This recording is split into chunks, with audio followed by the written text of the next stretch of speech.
Alright, so the BPM of this one is 174. The first sound that I'm gonna break down is this one. And I started with a saw wave, then I put low pass filter in here with the warping around 45%, and in here 0.59%. Then after that I put this notch filter with the cutoff at 160, and going into the effects I put some distortion, diode 1 distortion with the drive around 46% and the mix 86. That's what it sounds so far. Then I put some single band compression, some delay, and this one is doing more like a widening other than adding actual echoes of the sound. Is just like making the sound wider. Then I put some EQ, boosting everything above 1000. And finally after that I just put this erosion. Something that is very important here is the notch filter. If I turn this off, it sounds, you know, not as great. I feel like having this notch filter in here definitely helps with the texture of the sound that I wanted. Then we go into this harmonic bass afterwards. So for that one, I started with an actual sine wave, but then I went to the wavetable editor in here. I took the fundamental of the sub completely down, and then I increased on this 3 specific harmonics, as you can see with these values over here. Something that is important on this one is I am playing with the pitch bend. I put the pitch 12 and -12 semitones in here, and I'm doing this automation and this other one, which is really important for the movement and to make the sound interesting. Going into the effects, I put multiband compression, a little bit of hyperdimension, and some reverb. So the mixing here is 30%, the hyperdimension, the mix on this side is 0, and in this side is 20, size is 14, and the mix of the reverb is 28, decay 5 seconds, 30 milliseconds of pre-delay, and 10% of size. Outside of the patch, I put erosion once again. Way less this time, very subtle. And then I have this rack, which is like doing some tremolo effect with autopen, which is happening only on the second half of the drop. And then this EQ cutting everything below 100 because I have a sub bass that I will break down after this one. And I also have on this EQ, I'm boosting everything around the 2K area.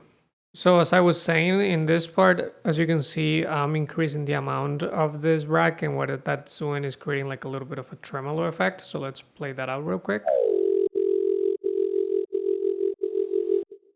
And same in here. Yeah, so that's a pretty cool effect that I've heard Skysia does on his tracks. And as I was saying, the harmonic bass has this sub being layered with it. This is actually from my sub rack on Patreon, but basically I took this hip hop sub bass, which was I think it still is a instrument inside Ableton, like a default instrument. I think now it has a different name, but basically I took that and made more, basically made it a little bit better for my needs. And then I put all that into a rack with a bunch of knobs for me to play and a lot of snapshots or presets. So yeah, actually talking about Patreon, if you want to get the rack and the project and the presets, it's uploaded on my Patreon. That's where I upload all of the project files from these YouTube videos. So if you're interested in getting those, feel free to check the link in the description. After that, I have a little bass fill. This is just a sample of mine, also from some of the sample packs that I give on Patreon. It just has a little bit of erosion in it. And something that I'm doing throughout the whole drop is that besides having sidechain, obviously, I have this reverb automation going.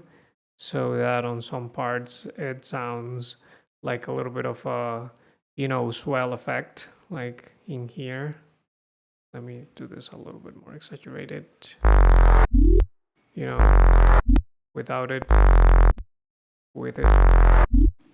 So it's, yeah, very cool to add those effects and to help the drop kind of feel like a little bit more flowy in a way. Then we go into this bandpass bass, which sounds like this, and is playing along with this Pluck Bass.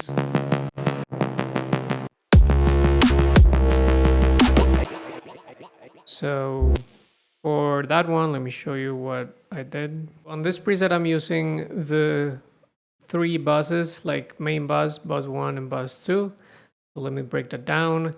Oscillator A is a saw wave, and it has low pass filter with 31% and 19% of modulation, which is being modulated by the LFO1. Looks like this. It's on retrigger mode, 2 bars. In general, the LFO1 is going to be controlling the levels and the cutoff of the bandpass filter, and then the second LFO is going to control an EQ that I will enable later on. Then I have this oscillator B, which is going to the main bus, and it has this modulation of the level, and it's being affected by this bandpass filter, which is set at 189%. Or 189 hertz, 8% of modulation, resonance 30%, drive 68%. And then this last wavetable is a sine wave with 3 harmonics, and that's going directly out into the first bus. Now going into the mix, you can see that oscillator C is going directly out, bus 1 is going directly out, and then the others are going, this one is going to the main, same with this one, same with this one. Going into the effects, I have hyper dimension, 35% and 8%. Then a good amount of reverb, 5 seconds of reverb of decay, 46%, 37 of size, some delay, also making things wider. And this is the EQ that I mentioned that I was using the LFO2 for. Then on bus 1, I have distortion and EQ. This is for the sub. And on bus 2, for the first oscillator, for that saw wave, I have reverb, pretty similar to the reverb on the main tab, and then delay, which is also, I think, the same parameters. Outside of the patch, I just have this EQ, which is just shaping the sound a little bit more. And then the Pluck Bass that you hear layered. First of all, it has this EQ, so it's cutting everything below 150 because this one has some low end so that they don't clash. And this one is actually a variation of the previous one, so I just changed the LFO shape, as you can see, and the rate. And I also changed the filter from a bandpass to a low one. And that gives it that plucky sound that we were looking for. Other than that, you can see that's pretty similar.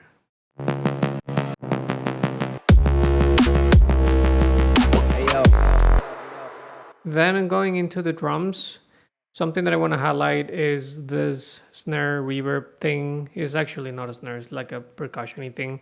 And I added a bunch of reverb with this reverb throw rack, which if you had the project, you will obviously get the reverb throw rack as well. Sounds like that, and it's just giving like a nice ambience to the drums and to the whole drop.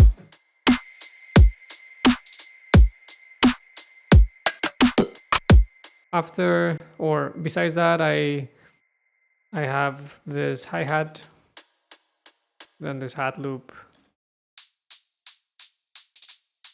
some drum fills. I just picked like specific drum hits and just arranged them basically. Notice that this top loop is only playing when this section of the drop is playing. Actually, not true, is playing here as well, but it's not playing for like the fills or the very opening. So yeah, just, you know, some arrangement decisions in there. Then in the fills, I have some scratch samples and some like sweeps and crashes. Yeah, actually, if you like this drop, I think you'll love my swamp tutorial. Tap the video on the screen and I'll see you there.